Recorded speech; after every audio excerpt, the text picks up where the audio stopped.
Real quickly before we begin, I want to thank this video's sponsor, CarMarshal.com. CarMarshal.com can save you lots of money on buying used or new vehicles, cars, trucks, school buses. If you want to save money, I'll have a link in the description down below. I know I'm going to... Hello YouTube, Ted Visner here again. I wanted to post an update related to an officer safety caution that I got in discovery from the prosecution in my criminal case. It's important because this is the same document I've been trying to get a hold of, I think now for at least 6 years. And it's titled Officer Safety Caution. One thing to know, one thing that I've discovered is that the Michigan Law Enforcement Information Network, commonly referred to as the LEAN system, maintains information about people. And they have what's known as an officer safety caution that's generated through the LEAN system using criminal conviction codes. And it automatically generates what the LEAN system considers to be an officer safety caution. And like I just said, this information is presented in the form of conviction data. This is actual conviction data, and the information that's put in the LEAN Law Enforcement Information Network database that's issued to every police officer that runs a name is related to drug crimes and violent crimes, and generates this officer safety caution through the LEAN Information Network. Now, what I received in discovery is called an officer safety caution. It's actually a creation of the Michigan State Police, and it's called an officer safety caution, but it's not the same officer safety caution as what's reported in LEAN. Upon investigation, I discovered that this document is called an officer safety caution because the Michigan State Police want all police to consider this officer safety caution, which is actually a police bulletin, to be considered conviction data. And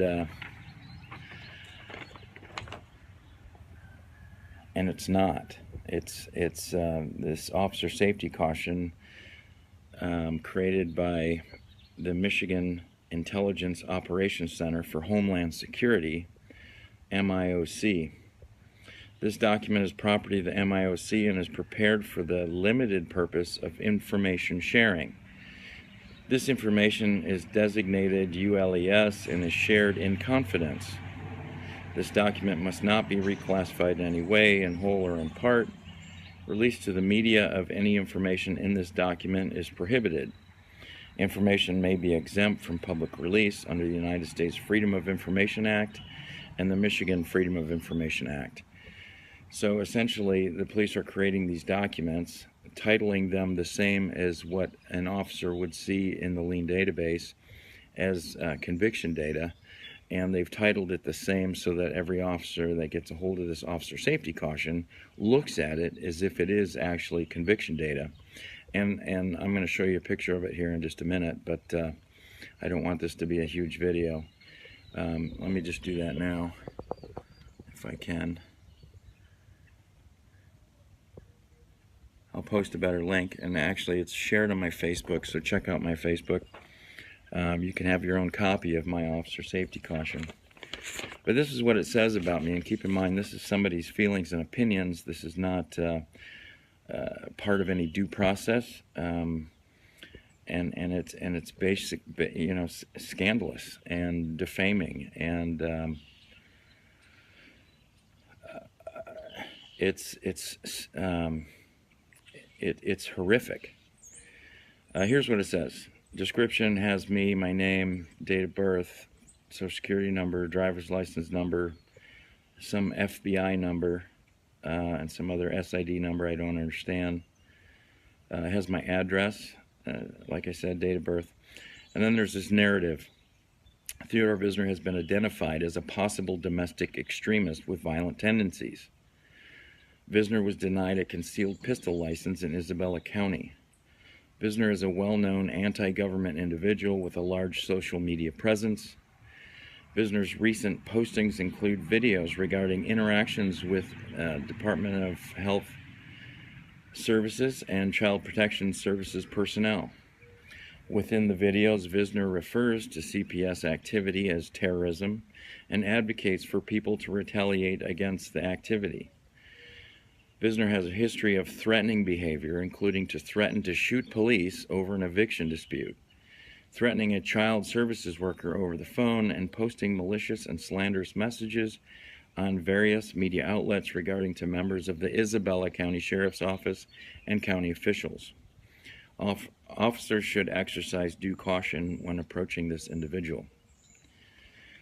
Holy crap, guys. This is the sediment from the government, the police. Police are members of the executive branch of Michigan government. And this is hogwash. It's bullshit. It's not true. To put this in perspective, what do cops do when somebody kills one of them? They all rally, and nobody goes off duty until the suspect's apprehended. Now, they basically said that I'm a cop killer wannabe based on the First Shots of the Revolution video I posted 2.5 years ago. And the only time I see this video being used by the state is in this misapplication. I didn't threaten to shoot police. I threatened to protect my private property after a judge in Isabella County named Eric James denied my wife and I standing to defend ourselves as the summoned named defendants. We were summoned to go to court under threat of arrest. We went to court. We had a police escort to court for whatever reason, I don't know.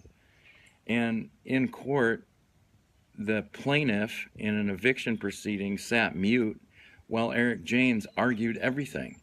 And the first thing he argued was our standing, and that's the reason why I cut the video First Shots of the Revolution.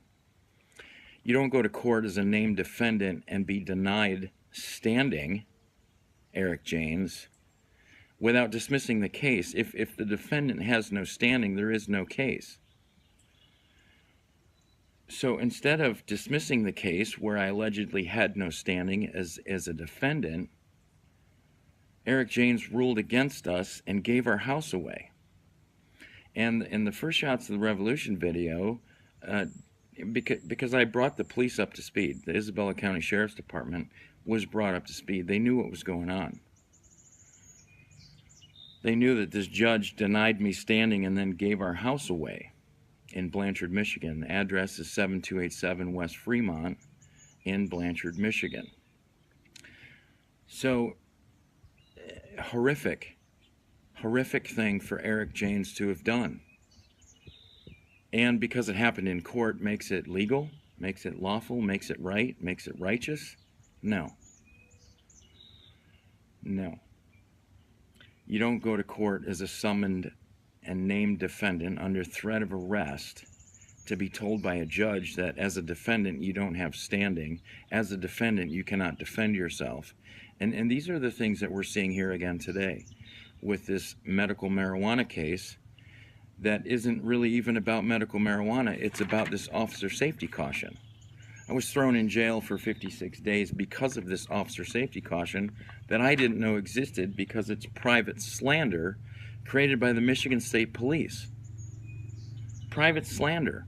So everybody in the executive branch, the judicial branch, and legislative branch of Michigan government has this information on me that's not signed. It's completely anonymous. Could have been written by Harry Houdini. Who cares? It's not signed. There's no way to challenge it. And I asked the Michigan State Police on Facebook, I said, who created this officer safety caution? How do I rebut it? And why is it anonymous? And why is it somebody's opinion? You know, how do I rebut this opinion is what I asked them, and I'll post a picture of the conversation I had with the Michigan State Police on my Facebook again. Their reply was, this is not an opinion. This was a document created by the Michigan State Police and its law enforcement partners, and there's no way to rebut it. It's insane. It's secret slander. Now, this document was used by Eric Janes in 2015 to deny me standing, to deny my family standing. As we're in court as the named defendants, Eric Janes says, well, technically you don't have standing. Well, technically, a defendant without standing creates a non-issue. It's no longer a case if the defendant doesn't have standing. Now, normally, a defendant will argue that the plaintiff doesn't have standing, but in this particular case, Judge Eric Janes, practicing law from the bench, made an allegation that my wife and I didn't have standing, the owners of the house where we were being evicted from, and then ruled against us and gave away our 8,864 square foot home because we didn't have standing. And then the same Isabella County Sheriff's Department that had stolen a house from my family previous under a fake eviction at 829 East Walton in Mount Pleasant, Michigan, came and stole this other house from us in Blanchard, Michigan. And we'd been there 11 years, I believe. The cops showed up on September 17th, 2015, after Eric Janes denied our standing, gave our house away, and Sheriff Leo Medashevsky showed up with MLive, a news crew, the bank and the bank crew, and over 50 officers were involved in that raid, where all of our personal property was thrown into 7 30-yard dumpsters and hauled 40 minutes from our property. And I spent 8 days in jail in Isabella County without bail because of not necessarily this officer safety caution, but one very similar to it. And I've known about this backstory, this officer safety caution type bullshit since 2010, when I reported the Kent County Sheriff's Department creating a counterfeit deed, and that counterfeit deed, creation of a counterfeit deed, is a 14-year felony. And a Kent County Sheriff deputy by the name of Patrick McCullough created this counterfeit sheriff deed as a counterfeit financial instrument, and that counterfeit financial instrument was used by Edward Winkler to steal our house with $130,000 worth of equity at 1647 Franklin Street in East Grand Rapids. For 15 years now, I think the #1 place to live in the United States is East Grand Rapids because of its renowned schools. Ever since I discovered and reported on the crimes of the Kent County Sheriff's Department, I've been targeted by police. 5 months after that house, that first house was stolen by the police in this counterfeit deed, the Isabella County Sheriff's Department, under the direction and leadership of Sheriff Leo Medashevsky, stole another house from us using a fake eviction. He told the Salem News that we were just upset for having been evicted. There was no eviction. If we were just upset for having been evicted, where's the eviction order? There wasn't one. 5 months later, see, these two houses were stolen from me within 5 months of each other in 2010. Look, if you've ever been burglarized, if somebody broke into your house and stole from you, you know the violation. But what about when somebody just steals your whole damn house? The house in East Grand Rapids we had sold. We'd moved our buyer in so that his daughter could attend the East Grand Rapids schools. And Edward Winkler shows up with this counterfeit deed and uses it like an eviction. throws out our buyer without notice, and takes physical and possessory possession of this property, contrary to all kinds of laws. But the problem with that case was the counterfeit deed was created by the sheriff's department. It's a 14-year felony to utter and publish a counterfeit financial instrument like a sheriff deed. And it's also 15-year felony perjury. Now, this counterfeit deed is on file currently, right now, in a tamper-proof system at the Kent County Register of Deeds, dated March 16th, 2010. It's public information. I've had copies of it. You know, my house was just raided again by police. They stole all my computers and stuff again. And that's what I want to get back to the Blanchard, Michigan. The 50 officers threw all of my personal property into 7 dumpsters and hauled it 40 minutes north to somebody's personal property. And I went through every single one of those dumpsters, and missing were a bunch of computers, a bunch of cameras, and a bunch of other electronic media where I've been recording these crimes, where I've been creating these legal documents, trying to seek redress and remedy for that original incident. What I'm calling the linchpin incident happened in 2010. On April 15th, 2010, Edward Winkler showed up with this counterfeit instrument and seized possession of my family's home at 1647 Franklin. I called the police. The police showed up and said, well, he's got a deed. They couldn't do anything. Not really the police's fault. They didn't know what was going on. But it was the police's fault, because they should have known that you can't just, you know, show up with a piece of paper that has nothing to do with eviction and kick somebody out. So Edward Winkler destroyed the sale we had. They stopped me from realizing the $130,000 worth of equity as we moved our buyer in, waiting for his loan to close. And because of that incident, 5 months later, Isabella County Sheriff Leo Medashevsky raided and looted another home. We had 7 at the time, 7 homes, 7 properties. We had a golf course lot in Vassar, which wasn't a home, just a lot. And at the time, my wife and I had credit scores over 750. We were working on our credit. We were buying and fixing and selling houses. That was part of our business. And to have a sheriff deputy under Larry Stelma. Larry Stelma is like a 3-term or 4-term sheriff now in Kent County.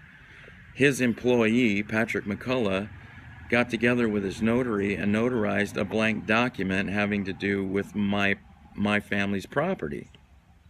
Blank. This is how it's on file, folks. Patrick McCullough signed as witness to some sale that never happened and had his signature notarized on a blank document.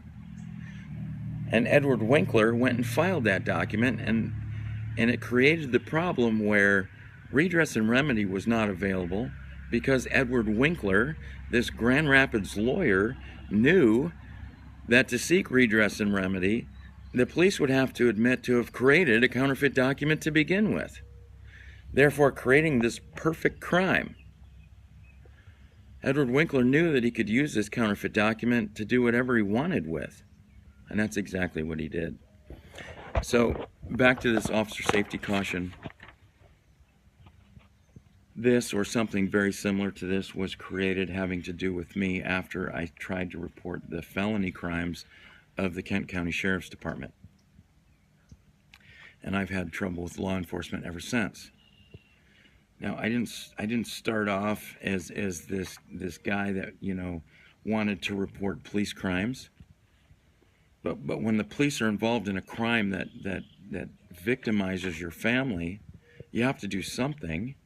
My children have to grow up in this country. And we're not supposed to do anything about cops committing crimes and stealing real property?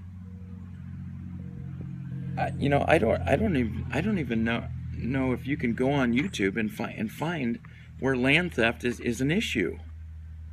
But it is an issue. Land theft. I mean, this is the kind of thing that happened 200 years ago.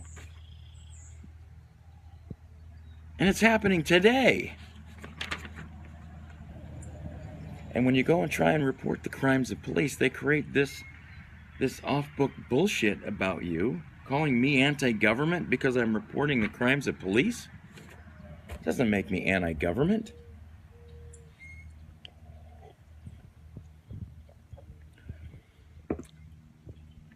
So right now, right here today, I am officially rebutting this officer safety caution. It's bullshit. It's not signed. It's got speculation, conjecture, personal opinions, and feelings about me without due process, without an ability to rebut. See, when we end up beating our heads against the wall with regard to, fighting law enforcement over an issue, this is their response. They essentially called me a cop killer wannabe. Time to rally, folks. We got a loose cannon here that wants to shoot police to protect his property. That's bullshit. But if America doesn't understand, the American people don't understand, and the American police don't understand, they can't walk around with badges committing any crime they want to. Because a lot of people are paying attention. October 11, 2017, there were 60 cops at this house. They busted down my door at 5 o'clock in the morning. Had nothing to do with medical marijuana. That just gave them an excuse to commit more felonies, to entrap me, so they could throw me in jail. Where the jailer, the commander of the Bay County Jail, was shown this document, told about me being anti-government, and it was just one nightmare after another. The criminal process I'm involved in now quite literally has absolutely nothing to do with marijuana. Has everything to do with the police wanting to throw me in jail, prison, for 16 to 20 years. And now they found some convenient way to do it. All because what? I understand what crime is, and I understand that police can commit crimes against the people, in the name of the people, and that idiots like Bay County Prosecutor Bernard Coppolino can witness these same cops testifying, confessing to committing a 4-year felony to create this entrapment scheme I'm currently involved in. It's a 4-year felony for someone to acquire controlled substances under false and misleading pretenses in Michigan. It's MCL 333.7407. Google it, folks. Cops are not exempt from that particular law or any particular law, code, or statute. 4-year felony so that they could entrap me because of this officer safety caution, where they're making the world try and believe, the world, by I mean government, believe that I'm anti-government, and I want to shoot police. I don't want to shoot anybody. And there's a lot of people that are lucky. I'm not like that. Trust me. Speculation, conjecture, personal opinions, and feelings are being shared privately between authorities. And check out my YouTube channel. Daniel Austin had a family team meeting back in 2014 where the contents of this officer safety caution that's allegedly created on June 30th, 2016, these same issues were discussed by Melody Lake, Isabella County CPS worker Melody Lake, after she and her cohorts in Isabella County kidnapped Daniel Austin's 3 children without a court order. And the petition to take her 3 children was denied. after her children had already been taken, and she was kept from her children after the petition to the court to take her children was denied. What's going on here, folks? Kidnapping all of a sudden okay if it's being done by government? Bullshit. Bullshit. I'm not standing for it now any more than I was in 2014 or 2010 when Larry Stelma's Sheriff's Department uttered and published a counterfeit deed that was used to steal my property, my family's home in East Grand Rapids. It's the sharing of this type of information that led Isabella County Sheriff Leo Matuszewski 5 months after the theft of my first home to steal a second home from us at 829 East Walton in Mount Pleasant, Michigan. This type of document. I can only imagine what that one said back in 2010. Well, we stole a house from this idiot uttering and publishing false, fraudulent, counterfeit financial instruments. And we really don't want him to have the ability to sue us. So, let's just hit him again.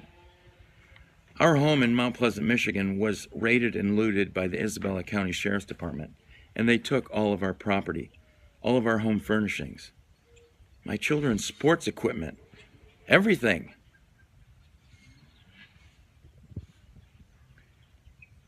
Everything. All they would have to do in defense of those actions is produce a seizure warrant, an eviction order. These things don't exist.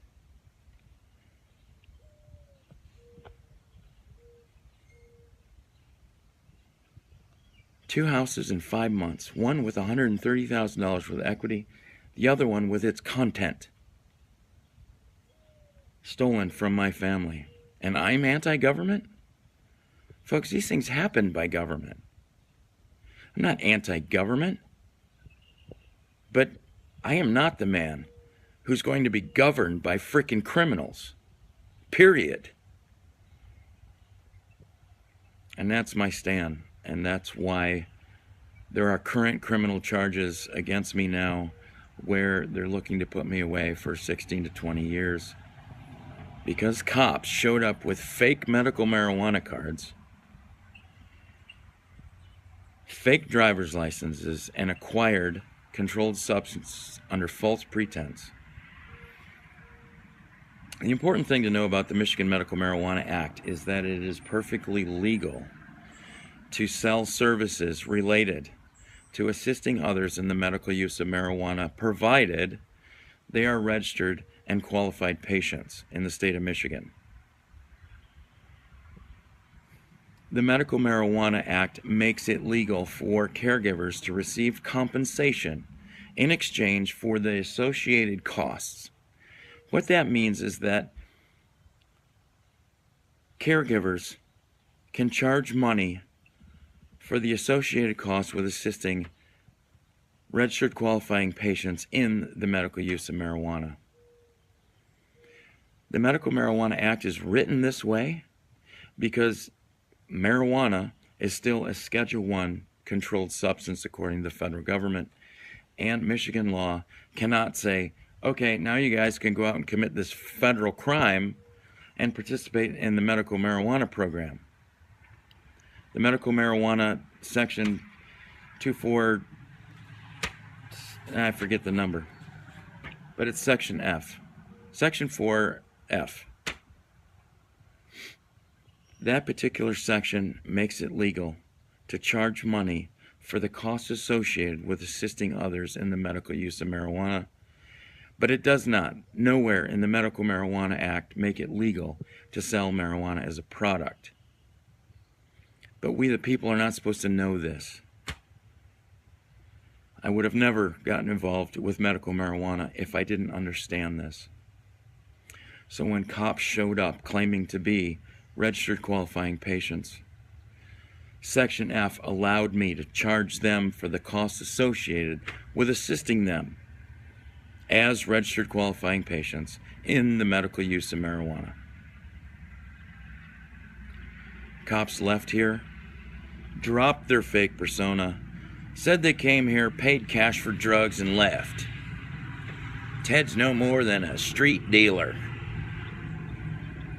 It's insane, folks. It's insane. A medical marijuana card is a verification that a board-certified physician has recommended the medical use of marijuana to a particular patient, and that patient has applied to the state for permission to participate in his doctor's recommended treatment, and that the board-certified physician has reviewed the patient records and is comfortable recommending the medical use of marijuana to that particular individual. The individual paid for permission, which is bull. You guys know that. Pay the state to conform to your doctor's recommended course of treatment for permission. It's insane to begin with. But this is the world we live in. But even if you follow all the rules, police will show up after conspiring to commit and then committing 4-year felonies and then call you a criminal when you have done absolutely everything to conform to the law. There's a lot bigger picture here, folks. Michigan, the state of Michigan, the government cannot tax a service. They can only tax the sale of products. That's why it's putting dispensaries out of business. Because it's creating its Facilities Licensing Act, where the state is going to position itself to collect taxes from everybody participating in this industry.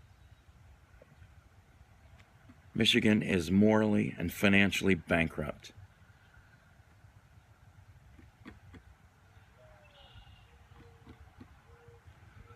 I'm going to end it here. I'm already at a half hour. I wanted this to be a 10-minute video. But we have to address this. This officer safety caution is complete bullshit. The officer safety caution is taking from the lien database officer safety caution in its status and stature, in that the lien database reports officer safety cautions as somebody being convicted of drug or violent crimes. And that's why the police created this bulletin and named it an officer safety caution, so every cop out there thinks that this is conviction data. That's insane. It's not signed. It's not notarized. It's not to be shared with the media. And it's secret slander. Secret slander conducted by our government. Secret slander that showed to judges and prosecutors. People in law enforcement share this information right here.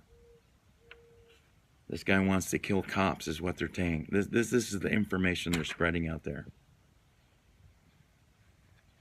Calling me a cop killer wannabe. So now every cop in Michigan, every prosecutor in Michigan wants to see me burnt at the stake because of this bullshit. I should point out that the existence of this officer safety caution predates the date on here. There have been other ones. I know it. I felt this. I had to become a criminal defendant in Michigan so that I could get my hands on this, because this is the real issue. Secret slander. Privately shared information to scandalize the people that are trying to fix law enforcement. Peace and God bless. One thing I have to say is these fools are lucky that I'm not a violent man. They are damn lucky I'm not a violent man. Of course, they probably wish I were.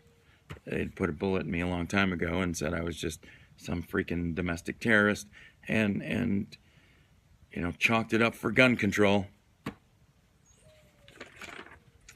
Peace out, YouTube. See you next time. Hey Charlotte County, this is Charlotte County Copwatch, and I just wanted you to know that I am using this stuff under fair use. And also remember to like and subscribe this channel. Also too, keep in mind I do not make any money on YouTube. This is 5 hours work a day, you know, fighting for freedom. And you can donate with PayPal and Patreon. I just want you to think about this. If everybody gives to PayPal and Patreon, Patreon is every month. Actually, PayPal you can do every month. I have 12,000 subscribers. If everybody gives, I can quit my regular job and go full-time investigations on Charlotte County and possibly even more and beyond. So just keep that in mind. If everybody helps out, I can go full-time doing this. Thanks.